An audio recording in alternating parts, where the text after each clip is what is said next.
Salut, je m'appelle Lina Mejri et vous me savez.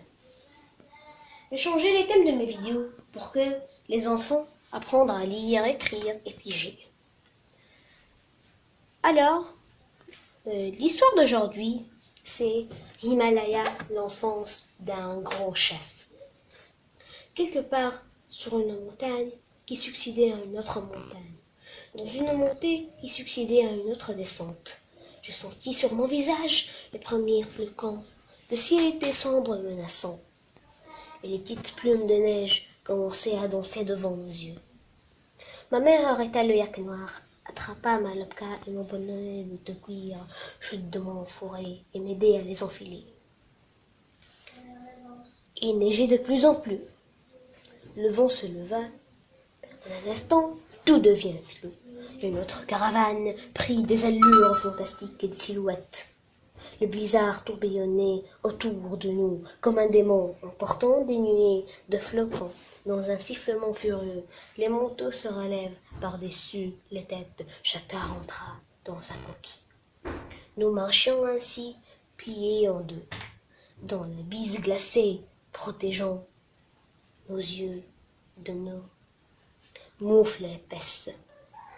Les flocons, entraînés dans une danse folle, tentaient son grand succès de s'accrocher au poil des yaks. « Arrêtons-nous » supplia une voix, mettons-nous à l'abri. « Tenez » s'écria une autre. « À quoi ça sert d'avancer ? On ne voit ni chemin ni montagne. »« Il faut passer le col !» répliqua mon grand-père en hurlement pour contrer les sifflements mauvais de la tempête. Mes pieds étaient de glace, j'avais de la peine à progresser. Je ne reconnaissais plus aucune de ces silhouettes courbées qui essayaient de résister au blizzard. On avançait tête baissée en fermant les yeux. Le moulin à prière du lama s'était arrêté de grincer, ou alors je ne le tendais plus. J'avais l'impression que mes oreilles sonnaient, à moins que ce soit la clochette des yaks qui se sonnerait toute donnée rendez-vous dans ma tête. « Il faut s'arrêter !» insista une voix. « Continuez ! Donna ! Donne-les !» La neige s'accumule toujours sur le versant. Une fois passé le col, tout ira mieux. Pourquoi ne pas se mettre à l'abri et attendre qu'à se calme dehors?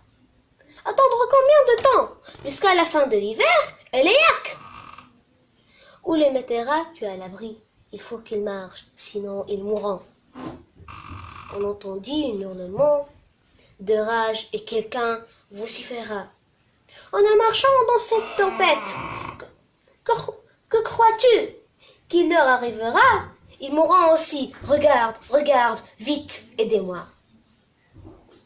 Cette conte de livre, mot de passe, CE2.